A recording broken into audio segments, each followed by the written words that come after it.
जैसे कोई हमें जिस गली में जाते हो गाली देता हो और हमसे द्वेष मानता हो तो हम उस गली में भी नहीं जाना चाहेंगे अहंकार होने के कारण।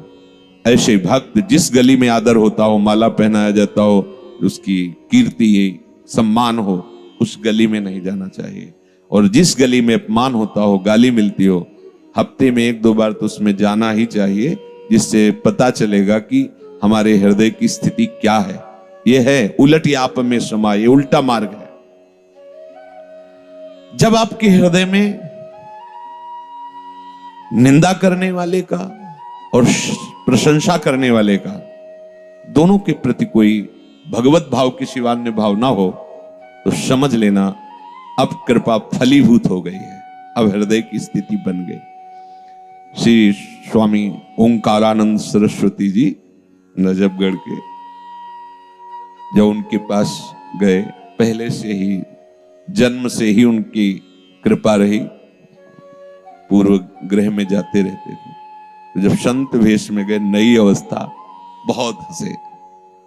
कहा बेटा हमें पता था ऐसा ही होगा, पर ध्यान रखना साधुता बहुत कठिन बात है। साधु को कुत्ते जैसा स्वभाव बनाना चाहिए। मुझे समझ में नहीं आया साधु स्वभाव और कुत्ते का स्वभाव।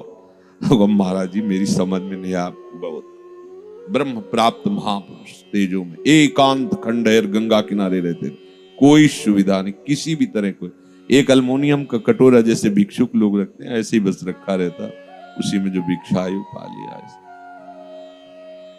बोले बेटा जैसे कोई साधु को आदर से बुलावे कि आओ भिक्षा ले लो, जब वहां पहुंचे और दबका के भगा दे, वो 4 कदम चले फिर आदर से आओ, तो बोले उसको सोचना भी नहीं चाहिए कि अभी तो दबकाया था फिर बुला क्यों रहा। ऐसे अगर 10 बार बुलाए तो 10 बार वापस हो जाना चाहिए। जैसे कुत्ता है, आप टुकड़ा डालो और फिर दबका दो, फिर आप पुचकारो, फिर आ जाएगा, ऐसा स्वभाव।